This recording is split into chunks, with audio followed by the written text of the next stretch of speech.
পৃথিবীতে সবার আগে আল্লাহ আমাদের নবীকে বানাইছেন। সুবহানাল্লাহ বলেন না? নবীর উম্মত এত আসছে সুবহানাল্লাহ, আরো জোরে তাহলে স্পষ্ট আমাদের বুকে সাহস আছে, ঈমান মজবুত আছে যে আল্লাহ তাআলা পৃথিবীতে সবকিছু বানানোর আগে আল্লাহ তাআলা মদিনার নবীরে বানাইছেন। তাহলে আমরা তো মদিনার নবীর উম্মত, ঠিক না? জোরে তো তাহলে মদিনার নবীর উম্মত হিসেবে বুকে সাহস রাখতে পারি আল্লাহ তাআলা যাকে সবার আগে বানাইছেন, এতে বোঝা যায় আল্লাহ তাআলা ওই মানুষটাকে আল্লাহ তাআলা বেশি ভালোবাসেন। ঠিক না? কারণ আদর করে তো আগে বানাইছে নবীর ঘর, এটার খেদমত কি করে গেছে। তো এই দুইটার খেদমতের বিনিময়ে আল্লাহ তাআলা ওনাকে জান্নাত দান করেন। আমরা আবারও দোয়া করি, বলি আমিন। আপনারা যদি কেউ মরণের আগ পর্যন্ত এরকম কোন আল্লাহর ঘর নবীর ঘরে খেদমত করেন, তাহলে আল্লাহ তাআলা আপনার জন্য জান্নাতের ব্যবস্থা করে রাখবেন। আর জোরে বলবেন না আমিন? মাব্বানা লিল্লাহি মাসজিদান বানাল্লাহু বাইতান ফিল জান্নাহ। আপনি যখন দুনিয়ার জন্য একটা আল্লাহর ঘর বানাবেন, আল্লাহ তাআলা আপনার জন্য বেহেশতের ভিতরে একটা ঘর নির্মাণ করবে। সুবহানাল্লাহ। আর আমি আপনার লাগাতে চিন্তা লাগলে আমার তো ডেইলি ওয়াজ আছে, আমি একটু বলবো আপনারা চিনলেন নাকি লোকের কথা বলে সুবহানাল্লাহ আলহামদুলিল্লাহ এই ফিলিং এখন শিখে না লাগবে নাকি কথা বলা যায় তখন মেনে যে আমার দয়া বেশি। আল্লাহ তাআলা রাহিম, তিনি দয়ালু, দয়া এবং দয়ালু। তো দুনিয়াতে দয়া, আখিরাতে দয়া এবং দয়ালু দুটোই। সুবহানাল্লাহ জোরে বলেন। তাহলে এই জন্য আল্লাহ তাআলা বলছেন যদি কেউ রাগ করে আমাকে গালিও দেয়, আমাকে মন্দ বলে, অথবা আমার নাফরমানি করে, কিন্তু আমার আল্লাহ যখন দয়ার দরজা খুলে যাবে আমার বান্দা বান্দির জন্য আমি মাফ করে দেব। তবে সাবধান, মুহাম্মদুর রাসূলুল্লাহ সাল্লাল্লাহু আলাইহি ওয়াসাল্লামের সঙ্গে কেউ বেয়াদবি করো না, তাহলে বেয়াদবি করলে মাফ দেবে তো কথা ঈমানই থাকবে না। কি থাকবে না? ঈমান থাকবে না। এই জন্য নবীর ব্যাপারে খুব সাবধান থাকতে হবে, খুব সতর্ক হয়ে কথা বলতে হবে যে এটা এমন এক নবী যাকে আল্লাহ তাআলা সবচেয়ে বেশি ভালোবাসেন। আর জোরে বলুন সুবহানাল্লাহ। আর আমাদের মুখে সাহস বেশি এই জন্য যে আল্লাহ যাকে সবচেয়ে বেশি ভালোবাসে উনি আমাদের নবী। ঠিক না? বলে তো আদম আলাইহিস সালাম আমাদের নবী, ঈসা আলাইহিস সালাম পর্যন্ত সমস্ত নবী আমাদের নবী, যাদের উপরে আমাদের কি আছে? বিশ্বাস, ঈমান আছে। কিন্তু আল্লাহ তাআলা আমাদেরকে আলাদা একটা সম্মান দিয়েছেন যে আমরা আখির নবীর উম্মত। আর জোরে বলুন সুবহানাল্লাহ। আর জোরে এখন ওনার সম্মানটা কি রকম? সম্মানটা কি রকম? ছোট্ট একটা কথা বললেই আপনি বুঝতে পারবেন সম্মানটা কি রকম। কথা বুঝেন তো সবাই? কোনো কষ্ট হচ্ছে না বুঝতে? আমার বিষয়ের উপরে কথা আপনাদেরকে বুঝে বলা লাগবে, না এলে বিষয়টা ক্লিয়ার হবে না। এই জন্য আপনাদের বুঝে বলছি, খুব খেয়াল করবেন। আল্লাহর নবী মুহাম্মদুর রাসূলুল্লাহ সাল্লাল্লাহু আলাইহি ওয়াসাল্লাম, ওনার শান, ওনার মর্যাদা, ওনার গুণকীর্তন পৃথিবীর কোনো আলেম কিয়ামত পর্যন্ত বলে শেষ করতে পারবে না। মানে উনি এমন এক নবী কেউ শেষ করতে পারবে না। আল্লাহ তাআলা এত মর্যাদা দিয়েছে।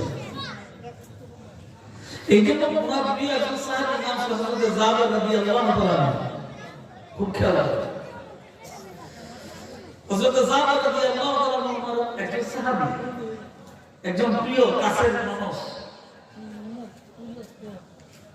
আল্লাহ কেমন নবী ছিলেন। হযরত জাবের রাদিয়াল্লাহু তাআলা আব্বা মারা গেছেন।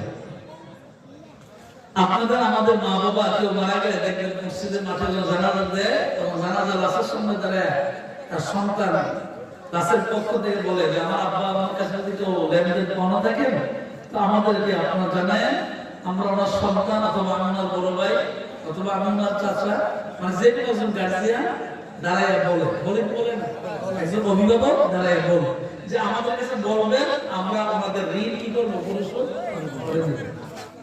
খুব খেয়াল, আমার কথা বলি, আমার দাম না থাকুক, কথা বলি দাম আছে। খুব খেয়াল, মনোযোগ।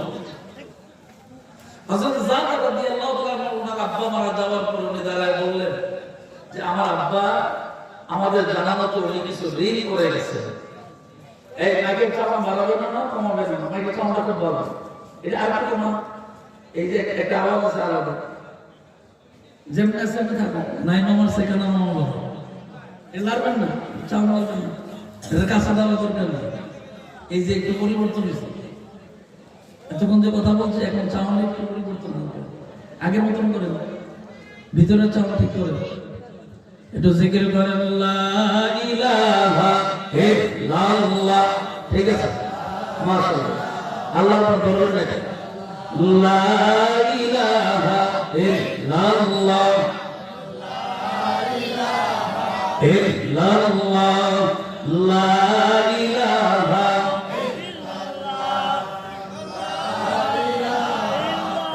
ইল্লাল্লাহ মুহাম্মাদুর রাসূলুল্লাহ সাল্লাল্লাহু আলাইহি ওয়াসাল্লাম। আপনাদেরকে আন্তরিক ধন্যবাদ যে আপনারা প্রত্যেকটা আলেমকে বিষয় দিয়েছেন। এই বিষয়টা দিলে একটা লাভটা হলো এই যে অনেক মাহফিলে দেখা যায় যে সব হুজুরা এক ওয়াজ করে, ঠিক নেই? সব হুজুরা ঘুরে ঘুরে এক রকম ওয়াজ করে, জনগণ বলে ওয়াজ শুনছি ঠিক, কিন্তু হুজুর তো সব এক কথা বলে। এই জন্য আপনারা যে বিষয় দিচ্ছেন আপনাদেরকে আন্তরিক ধন্যবাদ, মোবারকবাদ। তবে খেয়াল রাখবেন প্রতি বছর এই আলেম দাওয়াত দিবেন এবং দাওয়াত দেওয়ার সাথে সাথে বিষয়টা জানা দিবেন, তাহলে ওনারা ওই বিষয়ের উপরে একটু পড়ালেখা করবে, একটু খেয়াল করবে, তারপরে সেটা পড়াবে। কথা বলতে তো সহজ না, অনেক কঠিন। দেখবেন আসল সামনের দিকে গেলে জাবের রাদিয়াল্লাহু তাআলা বললেন যে আব্বার কাছে আপনারা যারা পাওনা আছেন আপনাদের ঋণটা আমি পরিশোধ করে দিব, আপনারা আমাকে জানাবেন কে কি আব্বার কাছে পাওনা আছে। উনি তো দুনিয়া থেকে বিদায় হয়ে বাপ তো চলে গেল কবর, এখন সন্তানের কাছে এসে কি করবো? ঋণ চাইলো যে তোমার বাবার কাছে আমি এই পাওয়া, আমি এই পাওয়া। তো তৎকালীন সময়ে ঋণ পরিশোধ করার মাধ্যম ছিল খেজুর। কি ছিল? খেজুর। এখনো তো টাকা অথবা চাউল বিভিন্ন সিস্টেম। তৎকালীন সময় নবীদের আমলে ঋণ পরিশোধ করতো কি দিয়া? গম দিয়া অথবা খেজুর দিয়া, দুইটা রাখে। খুব খেয়াল করে সাহাবা রাদিয়াল্লাহু তাআলা বললেন ঠিক আছে ঋণটা পরিশোধ করে দেব, আব্বা যেহেতু কবরে চলে গেছে, আব্বা যাতে কষ্ট না পায় ঋণ পরিশোধ করে দেব। একটা বাগান ছিল খেজুরের, খেজুর বাগানের ভিতরে আল্লাহর কুদরত অনেক খেজুর ধরলো, ভালো খেজুরে আসলো, কিন্তু খেজুর বাগানের ভিতরে যতগুলো খেজুর আসছে খেজুর দিয়ে ঋণ পরিশোধ হবে না, আরো ঋণ বাকি থাকবে। বাবা কত ঋণ আছে, ঋণটা পরিশোধ হবে না, আরো ঋণ বাকি থাকবে। জাবের রাদিয়াল্লাহু তাআলার মনটা খারাপ হয়ে যায়, দুর্বল হয়ে যায়। আরেক দিকটা মনের ঈমান আর বিশ্বাস বুকে সাহস নিয়ে আল্লাহর নবীর কাছে চলে গেলেন, মদিনার নবীর কাছে চলে গেলেন। পয়গম্বর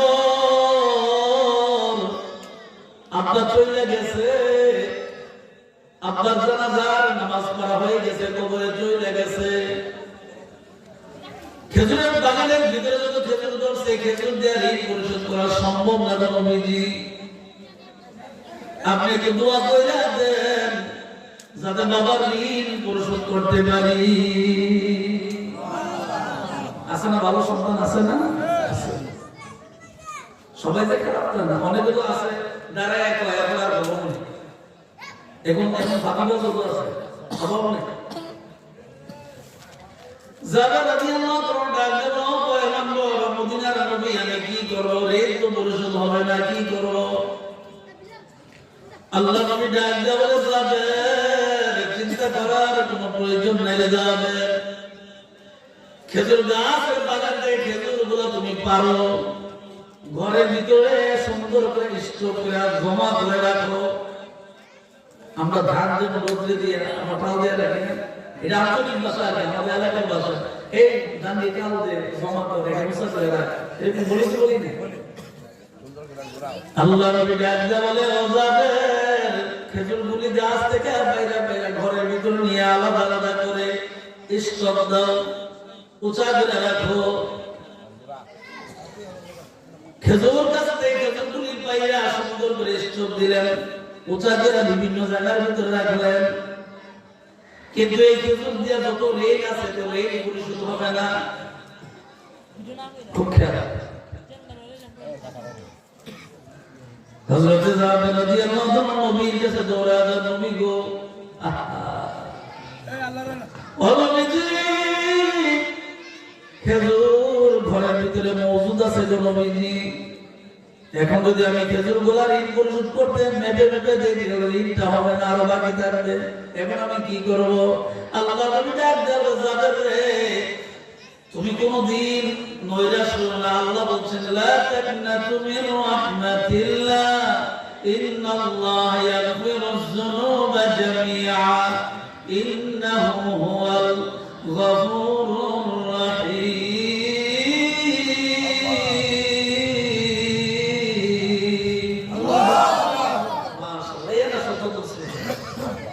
এইভাবে কথা বললে ভালো। নবীজি ডাক দিয়ে বলে, আল্লাহ তো নিজেই বলছেন তোমরা নৈরাশ হও না আমার রহমত থেকে। ও জাবের, কোন আল্লাহওয়ালা মানব যদি খাইতে বসে, আর আল্লাহওয়ালা মানব যদি কাউকে খাবার বসা অবস্থায় কাউকে ডাক দেয়, ওই খানা থেকে যদি শতবার কাউকে খাওয়ায়, বরকতের কারণে রিজিক কোনদিন কমে না। বলছেন, লা তাকনাতু মির রাহমাতিল্লাহ, তুমি আমার রহমত থেকে বঞ্চিত হইও না, নৈরাশ হইও না, আমার রহমত অনেক বড়। নবীজি ডাক দেন, জাবের যাও, কোন করে স্টক করে রাখছো, উঁচা করে টাল দিয়ে রাখছো, কোন করে আমারে নিয়ে যাও।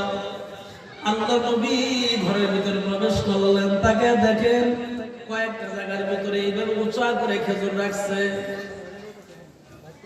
নবীজি একটা জায়গায় কয়েকবার এইভাবে চক্কর দিলেন, চতুর্দিকটা কয়েকবার চক্কর দেয়া নবীজি কি জানে দোয়া করলেন, হারে আল্লাহর নবী, আল্লাহর নবী,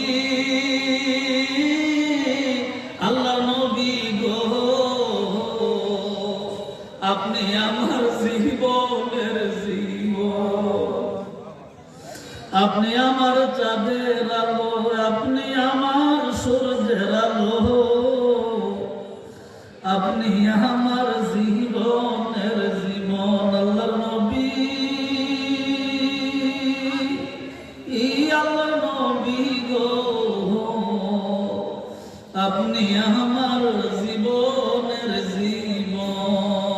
ও মুসলমান, ও ইমানদার, ও আল্লাহর নবীর উম্মত, খেয়াল করেন, নবীর মা প্রেম ভালোবাসেন মুহাম্মদে, কেউ যদি একটা ফোঁটা চোখের পানি ছেড়ে কাঁদে, আমার আল্লাহ পেছনের সব গুনাহগুলি মাফ করে দিবে। খুব খেয়াল, আল্লাহর নবী কত দামি। একটা খেজুরের ডালের চতুর্দিক দিয়ে নবীজি ঘুরে ঘুরে কয়েকবার ঘোরার পরে ডাক দিয়ে, জাবের, চিন্তা করো না, আমি এই খেজুরের উপরে উঠি, তুমি এই উঠা অবস্থা আমি যতক্ষণ পর্যন্ত ওইখানে থাকবো, তুমি খেজুর গুলা মাইপা মাইপা ঋণ যারা পাওনা তোমার আব্বার কাছ থেকে, ওই ঋণগুলো পরিশোধ করতে থাকো। বরকত দেওয়ার মালিক আমার আল্লাহ। যাবে, চিন্তা করার দরকার নেই। আমি এখানে বসি, খেজুরটার উপর বসে থাকি, তুমি এখান থেকে পাল্লে দিয়া মাপ দিতে দিতে ঋণ পরিশোধ করো। রহমতের নবী খেজুরের ডালের উপরে বসে রয়েছেন, উঁচু জায়গায় বসে রইলেন। জাবের রাদিয়াল্লাহু আনহু যে যতটুকু পাওনা বাবার কাছ থেকে ওই পরিমাণ খেজুর মাইপা মাইপা পাল্লি দিয়া দেয়, মিজানের পাল্লা দিয়া দেয়। এইভাবে উনি দিতেছেন, নবীজি ওইখানে বসে রয়েছেন। পাওনাদার যারা ছিল সবাই মানে খেজুর নিয়ে চলে গেল, আর কোনো পাওনাদার নাই। বাকি যত জায়গায় খেজুর আছে ওই খেজুর গুলা তো বইরে রয়েছে, আর নবীজি যে উপরে বসে রয়েছে এইগুলি থেকে খেজুর গুলা ঋণ দিছে। পাওনাদার যখন একেবারে শেষ, সাপ আর কেউ নাই, সবাই চলে গেছে। জাবের রাদিয়াল্লাহু তাআলা নবীজির নূর মুবারক চেহারার দিকে তাকায় একটা মুস্কি হাসি দিয়ে, ও আল্লাহর পয়গম্বর, লীলা খেলা বুঝলাম না গো নবীজি। খেজুরের বাগান থেকে খেজুর গুলা আমি যখন আনলাম তখন তো হিসাব করলাম ঋণ পরিশোধ হবে না। এখন ঘরের ভিতরে বিভিন্ন জায়গায় মুসা করে খেজুর রাখলাম, এটি আপনিও দেখছেন। কিন্তু খুব আশ্চর্য বিষয় হইল, আপনি যেটার উপরে বসে রয়েছেন এটা থেকে তো আমি ঋণ পরিশোধ করলাম, মেপে মেপে দিলাম। পাওনাদার সবাই খুশি হইয়া তাদের ঋণ নিয়ে গেল। পাওনা নিয়ে গেল, কিন্তু নবী গো বুঝতে পারলাম না কারে হামাদ খালকে আজম জুমলা রাস, কারে হামাদ খালকে আজম জুমলা রাস বা খোদা তাকদীরে কায়রাস। ও পয়গম্বর বুঝতে পারলাম না কি অবস্থা, আপনি যেই খেজুরগুলোর উপরে পয়সা রয়েছেন মাইপা মাইপা দিলাম, এই খেজুরগুলাই তো শেষ হইল না, বাকি খেজুরগুলো তো রই গেল। সুবহানাল্লাহ বলুন। ওই সময় উনি খেজুরগুলো দেখার পরে বলছিলেন এই ঋণ দিয়ে, এই খেজুর দিয়ে বাবার ঋণ পরিশোধ হবে না। এখন একটা ডাল থেকে খেজুর দিলেন, ওই খেজুরই শেষ হইল না, বাকি তো রয়ে গেল।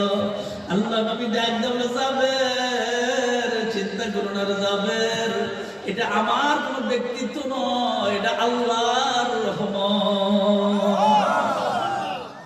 চিন্তা করে দেখছেন? এই জন্য আল্লাহ ওয়ালা যারা, নবী তো এটা অনেক দূরের কথা, আল্লাহ ওয়ালা যারা তারা নিজে কোনদিন কয় না যে আমি আল্লাহ বলি, কয় না কিরকম কোনদিন বলা না যে আমি আল্লাহ। আপনি খেয়াল করে দেখেন, নবীজি বলছেন এটা আমার কোন ব্যক্তিত্ব না, আমার কোন পাওয়ার না, আমার কোন ক্ষমতা না, যিনি করছেন উনি মালিক। আলহামদুলিল্লাহি রাব্বিল আলামিন, যিনি সমস্ত জগতের রব, সেই রব তোমার খেজুরে বরকত দিছে। নবী না কিছু আল্লাহর কথা, এবার আল্লাহ কথা আল্লাহ ডাক দেখো জিবরাইল, আমার পয়গম্বরকে তুমি জানায়া দাও, যে জাবের খেজুর দেখে মনে করছিল বাবার ঋণ পরিশোধ হবে না, আমি আল্লাহ নবীর বরকতে একটা জায়গা থেকে ঋণ পরিশোধ করে দিলাম, আর বাকি খেজুরের দরকার হয় নাই। আল্লাহ বলছেন নবীর কথা, আর নবী কো আল্লাহর কথা। সুবহানাল্লাহ। দেখছেন বন্ধু বন্ধুর কি ভালোবাসা। নবীজি বলছেন জাবের এটা আমার কোনো ক্ষমতা না, আমার কিচ্ছু না, এটা সব আল্লাহ, এটা আল্লাহ দিছে। আল্লাহ তোমার মুক্ত করেছে ঋণ থেকে, তোমার বাবার ঋণ থেকে, বরং সব খেজুর রইল নবীর বরকতে আল্লাহ তাআলা এই সামান্য একটু খেজুর থেকে সব ঋণ দিয়ে দেয়। আসলে মাইক বাজে দিচ্ছে, এখানে বরকত আছে, ঠিক কিনা বলে? এই জন্য যারা এখানে মুরব্বী আছেন, আমার বাবা চাচার বয়সে যারা আছেন, তারা খেয়াল করে দেখবেন, আগেকার কোন মুরব্বী যদি ভাত রান্না করতো, হঠাৎ করে যদি মেহমান আসতো, এখনের মতো তার গ্যাসের চুলা কারেন্টের চুলা ছিল না, ঠিক কিনা বলে? আবার রান্না করতে ওই সময় অনেক সময় লাগতো, কিন্তু হঠাৎ করে যখন মেহমান আসলে দেখা যাইতো যারা আমলি মহিলা, মানে আমল করে ভালো মহিলা, আল্লাহওয়ালা, এইরকম মহিলারা কি করতেন, মানে পাত্রে থেকে ডেকসি যেটা পাতিল হোক আর টিনের মানে স্টিলের হোক, যেটি হোক, যেটার মধ্যে রান্না করতেন, ওই পাত্রের দিকে না তাকায়া আল্লাহর নামের উপরে ভরসা করে বাপ মেরে দিতেন, বরকত দিতেন। কি আরো জোরে নবী কো আল্লাহর কথা। আল্লাহ ডাক দেয় জিবরাইল, আমার পয়গম্বরকে তুমি জানায়া দাও, খেজুর এইগুলি দিয়ে জাবের কোনদিন তার বাবার ঋণ পরিশোধ করতে পারতো না। আমার পয়গম্বর চতুর্দিক যা ঘুরে ঘুরে দোয়া করছে, আমি সকলের দোয়া ফিরিয়ে দিতে পারি না জিবরাইল, আমার পয়গম্বরের দোয়া আমি কোনদিন ফিরিয়ে দিতে পারি না। আমার পয়গম্বরের ইজ্জত এবং ওনার বরকতে আমি আল্লাহ তাআলা কি করে দিছি, খেজুরে বরকত দান করেছি। সুবহানাল্লাহ। ডাইরেক্ট দোয়া করবে, ঠিক কিনা জোরে কর, ডাইরেক্ট দোয়া করবে।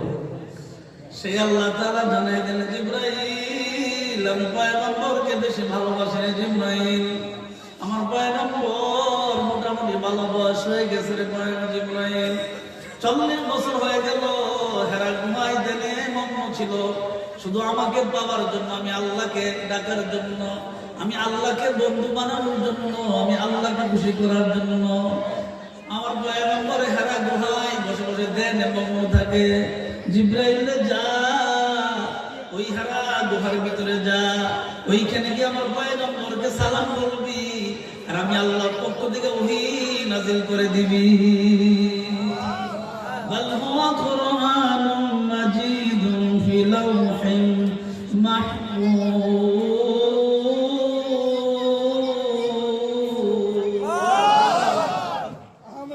কষ্ট দিচ্ছে আপনাদের? কথা ক্লিয়ার হয়েছে? আমি কিন্তু যে বিষয়গুলোর কথা বলতেছি, আমার পরও যিনি আছে ওই বিষয়ের উপরে কথা বলবো। পয়গম্বর ডাক দিয়ে বলে, ও জিবরাইল, আমার পয়গম্বরের কাছে কথাগুলো পৌঁছায় দিবি। মহান আল্লাহ বলেন, জিবরাইল আইসা থেকে হারা গুহার ভিতরে দেন এবং নবীজি জিবরাইল ডাক দিল, পয়গম্বর বয়স তো আপনার 40 বছর পুরা হয়ে গেছে, আর দেরি নয়, আপনি সুন্দর করে পড়েন ইকরা বিসমি রাব্বিকাল্লাযী খালাক। নবী আমি তো পড়তে জানি না, জীবনে তো পড়িনি। অবশ্য আল্লাহ তাআলা বলছেন, নবী আপনাকে আমি পৃথিবীতে বানাইছি শিক্ষক করে। সুবহানাল্লাহ বলেন না? আচ্ছা, আপনাদের স্কুলে মনে করেন যেটা আমরা সরকারি প্রাথমিক বিদ্যালয়, এটার মধ্যে প্রধান শিক্ষক আছে, অ্যাসিস্ট্যান্ট শিক্ষক আছে, এরপর আরো শিক্ষক আছে না নাই? আচ্ছা, কেউ যদি না লেখাপড়া করে তারা কি আপনি শিক্ষক বানাবেন? সরকার বানাবে? তার সার্টিফিকেট থাকা লাগবে, কম পারো তার বেশি পারো, কিন্তু তার কি থাকা লাগবে? সার্টিফিকেট থাকা লাগবে। নবীকে আমি পড়তে জানি না। আল্লাহ ডাক দেন, পয়গম্বর জিবরাইল, তুমি আমার নবীকে জানায়া দাও, আমি আল্লাহ বুইসতুল মুআল্লিমান, আমি আল্লাহ আমার নবীকে দুনিয়ায় শিক্ষক বানায়া পাঠাইছি। হ্যাঁ, কোন বিশ্ববিদ্যালয়ে পড়ে নাই, মাদ্রাসায় পড়ে নাই, স্কুলে পড়ে নাই, কোথাও পড়ে নাই, কোনো পড়ালেখা নেই।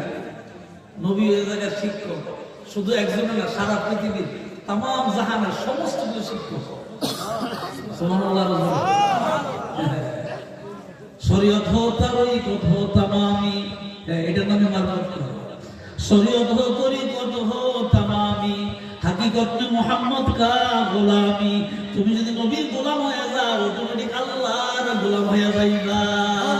তুমি যদি নবীর দুশমন হয়ে যাও, অটোমেটিক আল্লাহর দুশমন হয়ে যাইবা। নবীর গোলাম হও, আল্লাহর গোলাম অটোমেটিক। নবীরে মানো, আল্লাহ মানা হবে। নবী নাই, আল্লাহ নাই। ঠিক কেন বলে? ইমান, ইমান সাবধান। জিবরাইল, আমি তো পড়তে জানি না রে জিবরাইল। তারপর বলে, ইকরা বিসমি রাব্বিকাল্লাযী খালাক, কোন আপনার প্রভুর নামে যিনি আপনাকে বানাইছেন। সুবহানাল্লাহ বলেন। এটা জিবরাইল কি মানুষ না ফেরেশতা? ফেরেশতা। উনি তো মানুষ না, উনি ফেরেশতা। আসছেন কার কাছে? মানবের কাছে।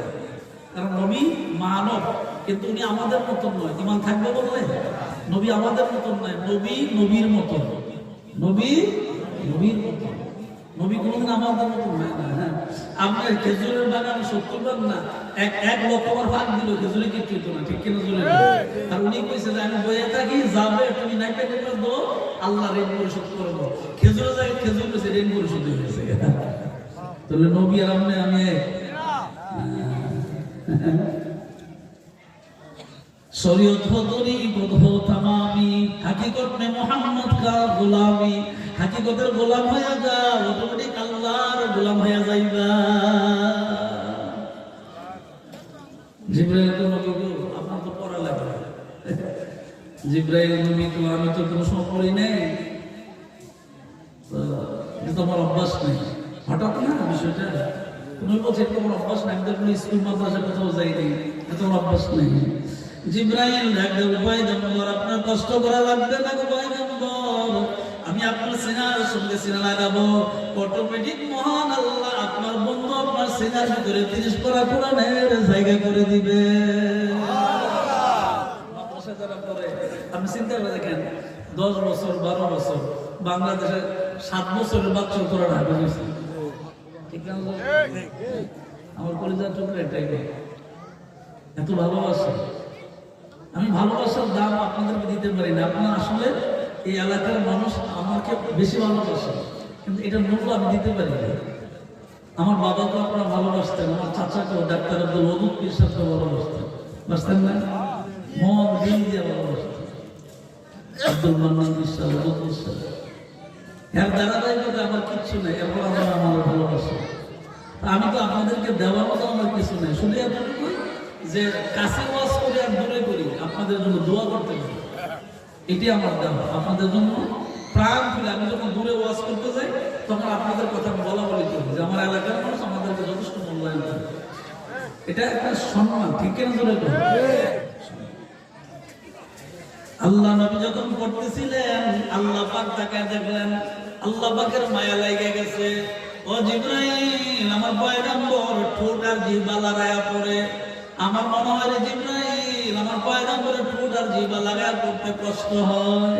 সুবহানাল্লাহ। আরে আল্লাহ কি দয়া দেখছেন। ও জিবরাইল আমার বন্ধুর পড়তে কষ্ট হয়, আমার বন্ধুকে তুমি জানায়া দাও ঠোঁট আর জিহ্বা লাগায়া পড়তে হবে না, লাগাছাড়া করে পড়তে হবে না। আমি আল্লাহ অটোমেটিক আমার বন্ধুর সিনার ভিতরে 30 পারা কোরআন জায়গা করে দিব। খেয়াল করছেন? তবে সময় লাগবে 23 বছর। সময় লাগবে কত বছর? কোরআন তো আর একদিনে নাযিল হয় নাই। মক্কায় কাটা গেছে মদিনায় 10 বছর। সময় লাগবে। জিবরাইল আমার পয়গম্বরকে তুমি জানায় না।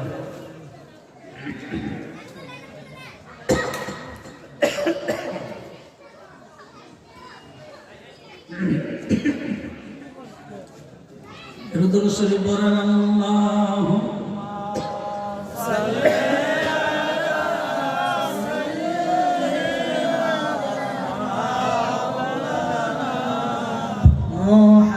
মুহাম্মদ ওয়া আলা আলি সাইয়্যিদিনা মুহাম্মদ। সকলে জোরে জোরে মুহাম্মদ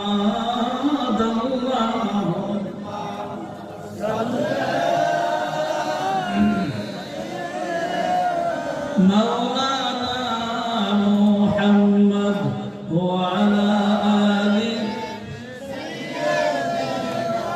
مولانا একটু জবান খুলে জিকির করেন আল্লাহ আল্লাহ আল্লাহ আল্লাহ আল্লাহ আল্লাহ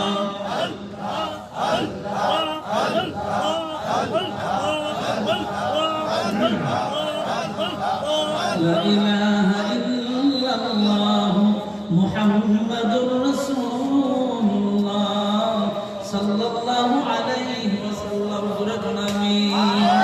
জবানটা খুলে কোন আমি আপনারা দোয়া করতে থাকেন, আমি কথা বলতে থাকি। কে বলাবেন? আরো জোরে কে বলবেন? কে বলাবেন? ও জিবরাইল আমার পয়গম্বরকে তুমি জানায় দাও ঠোঁট আর জিহ্বা কষ্ট করে লাড়াচাড়া করে পড়তে হবে না রে জিবরাইল।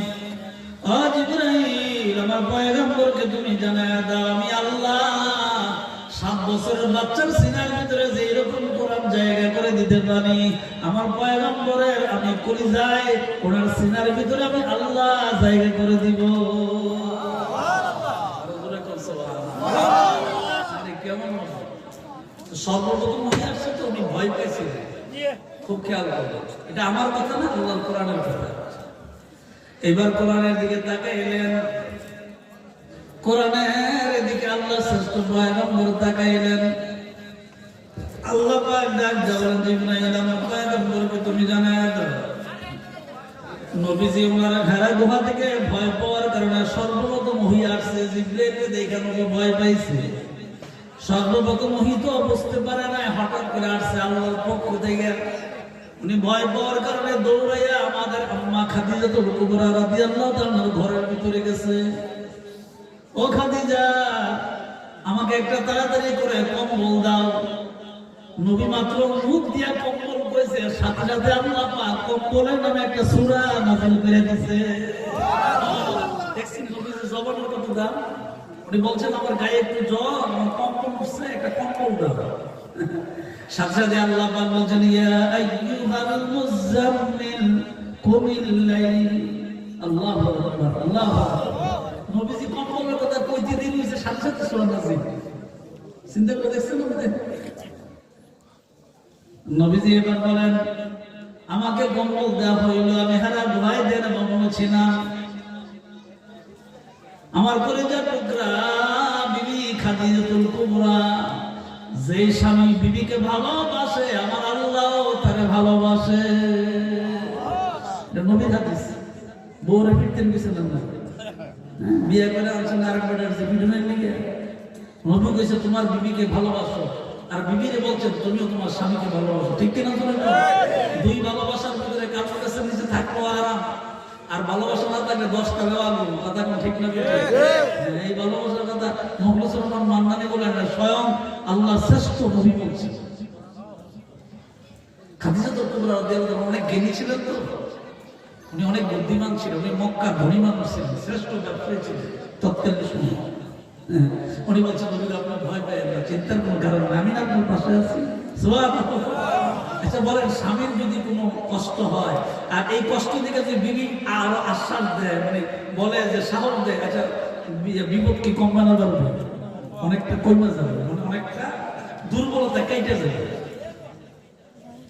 আপনি এত চিন্তা করছেন কেন? আল্লাহর পক্ষ থেকে আসছে, আপনি চিন্তা করবেন না।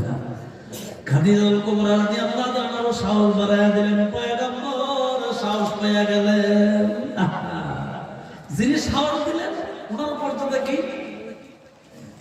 ওনার মর্যাদা এরা গায়ে দেন মগ্ন নবী আল্লাহ দেন মগ্ন কাদেরা কুদরত দারি বরকামাল, কাদেরা কুদরত দারি বরকামাল, আনতা রাব্বি আনতা হাসবি জুল জালাল, তুই কাদের জালিলুল্লাহ জাহাদার, তুই কাদের জালিলুল্লাহ জাহাদার, বাহার খালি তুই মেরা নগাদার।